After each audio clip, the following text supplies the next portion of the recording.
Good morning. Welcome to this special edition of the Blunt Talk Sports Podcast. Thursday night football live reaction, or post reaction, I should say. Again, welcome to the show. I'm your host, Anthony Wright, coming to you from the beautiful and sunny confines of Atlantic City, New Jersey. Wherever you may be watching or listening, I thank you as always. Like, share, and subscribe. It helps the channel. You can check the show out on Apple Podcasts, Spotify, and on Substack. Hopping right into it. A lot to really touch on from last night. I had a lot of notes from watching the game. Obviously, it was a blowout. The game was over by early in the third quarter. Obviously, Tua getting his concussion. I'm definitely going to touch on that. But I'm just going to start off touching on some of the things from the game that I thought was impressive. Some of the things that I thought both teams did good. What I thought both teams didn't really do great at. And the outlook going forward. Hopping right into it though, the Bills fucking dominated this game.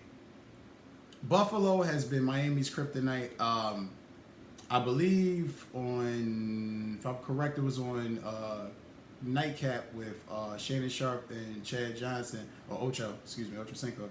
I believe they posted a stat, but the stat was that literally Miami they've only beaten Buffalo, I think, one time within the past 2 years.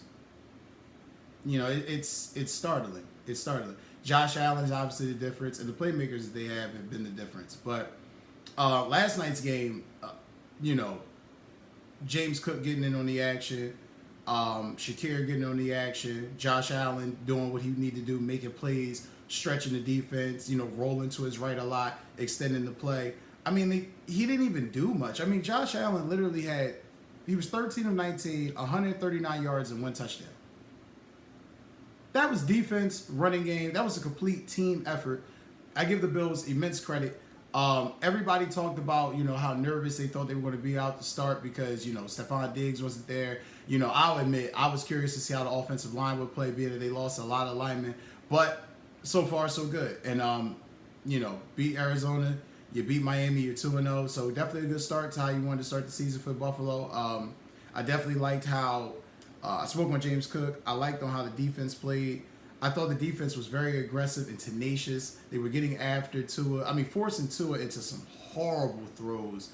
And something else that was pointed out last night that I would be remiss if I didn't mention.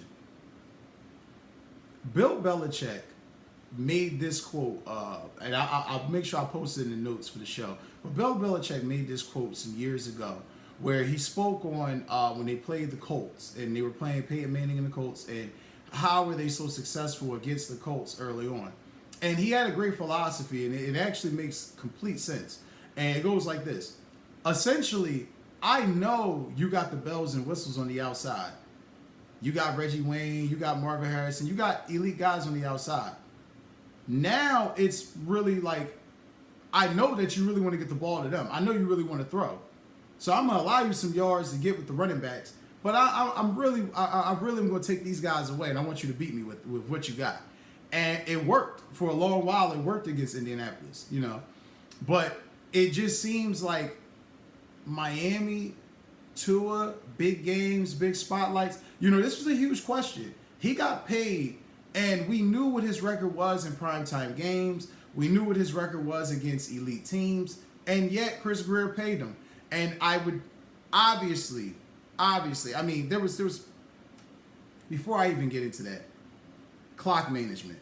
Horrible clock management by Miami and McDaniels in the half. It seemed like they were trying to go into halftime down. Then it seemed like they were trying to do something with it. It was very sloppy, very disconjointed, shitty. Tua holding on to the ball too long. And I understand why they acquired Odell Beckham. You need that third receiver. And last night was glaring. When they play elite teams, that shows. Their leading receiver was Devin Achane. Devin Achane had literally, and I quote, 7 catches, 69 yards, and 1 touchdown. You just paid Waddle and Hill. Buffalo said, fuck it. We taking them away. You ain't doing nothing with them. Beat us with everybody else. I give Buffalo complete credit. Their scheme, their game plan was sound and efficient. And they brought it to Miami. McDaniel and that team was just completely unprepared last night. They completely got out coached, and you saw it. Um, Ray Davis getting in on the action for Buffalo, I thought that was good. You know, he definitely started. He showed some promise. I think the combination of him and Cook, that's definitely going to be good to see from Buffalo. Tua and those interceptions. You know, being fair, the first one, tip pass, that shit can happen to anybody. Those last two were some of the worst interceptions. I mean, like week one, we saw quarterbacks throw some horrible interceptions, you know. But I mean, those interceptions last night were just like, how in the hell? The one where he had the guy Ingram run it back twice, you know. He looking like Dion or Darrell Revis out there. I mean, it's like, damn, you're literally trying to get the ball to the other side of the field to throw it out of bounds. You don't even have that type of arm strength. Spike that shit down. Get it close to a receiver. Get rid of it. Why are you trying to? And then, oh man. And to touch on that damn concussion. There's so many things to say. Let me just get started on this.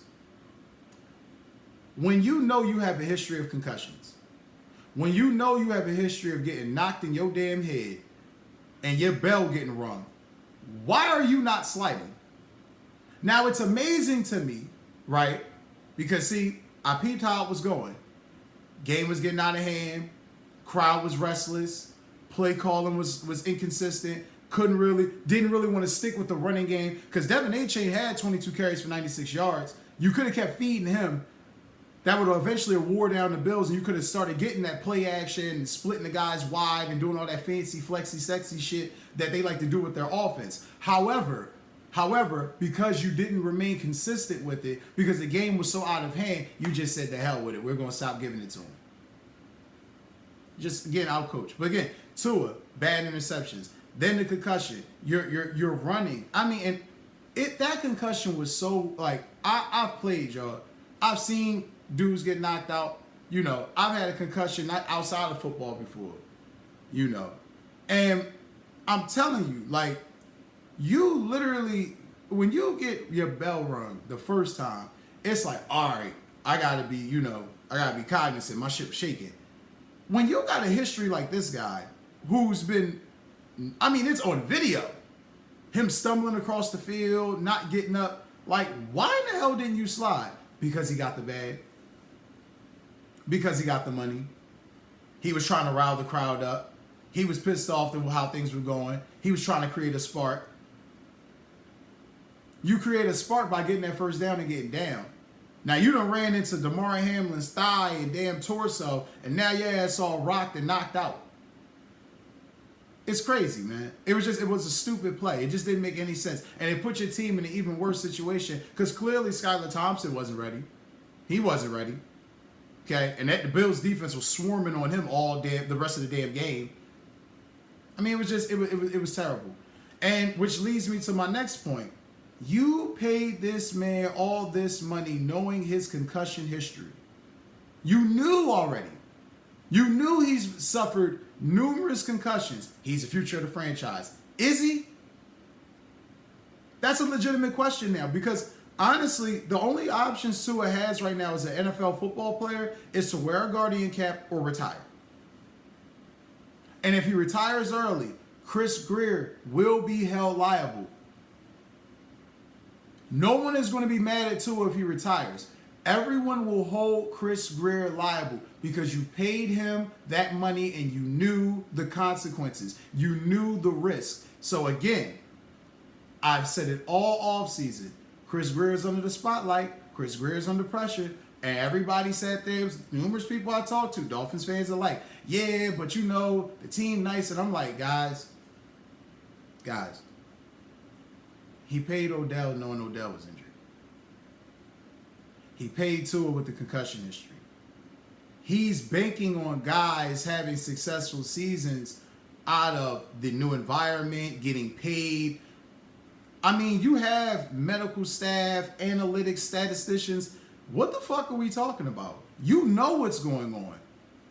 You're saying in a press conference to start the season, yeah, you know, we knew Odell was injured, but you know, we knew we needed a third receiver, so we just, we don't really like discuss it. Come on, man. You done gave this man this money. and now it's a chance he may not even play again.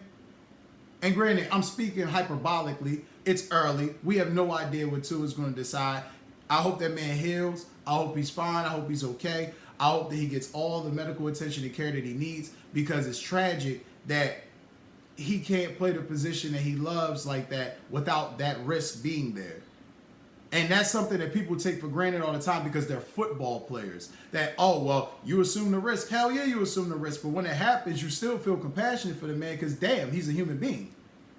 But regardless of the fact, this all falls on the Dolphins front office. Because now what do you do? Now what are your options? You're in the AFC East now. Bills look good. Yeah, the Jets lost to the 49ers, but let's be honest. Some of that, a lot of us believe that was Aaron Rodgers knocking off Russ. Are they really going to be that bad? Especially if he was zipping the ball like the way he was at certain points in that game. If he's able to do that halfway throughout the season, they're going to be better than what they were. So it's not looking good for Miami.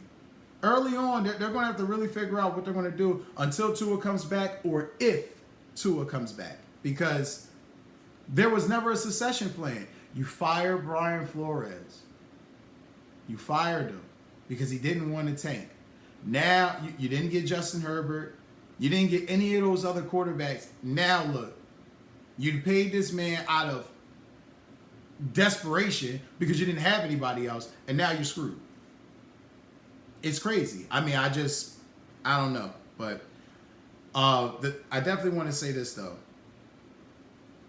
If I'm Tua, I'm going to really sit down long and hard and think about my future.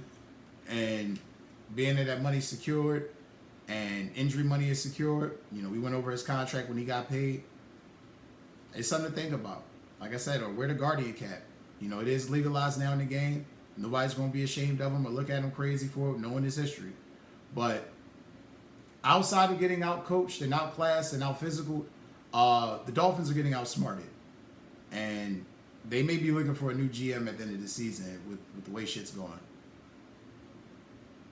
And as far as that defense goes, whoo, Jalen Ramsey just got paid. Wasn't no Stephon Diggs out there, y'all. They couldn't defend the tight end. Is that real? Guys, I thank you so much as always for watching. Like I said, I'll have more updates as far as Tua is concerned on future episodes. There'll be more episodes coming out today. As always, like, share, and subscribe. Check us out on Apple Podcasts, Spotify, and on Substack. Thank you as always. Take care and enjoy the rest of your day.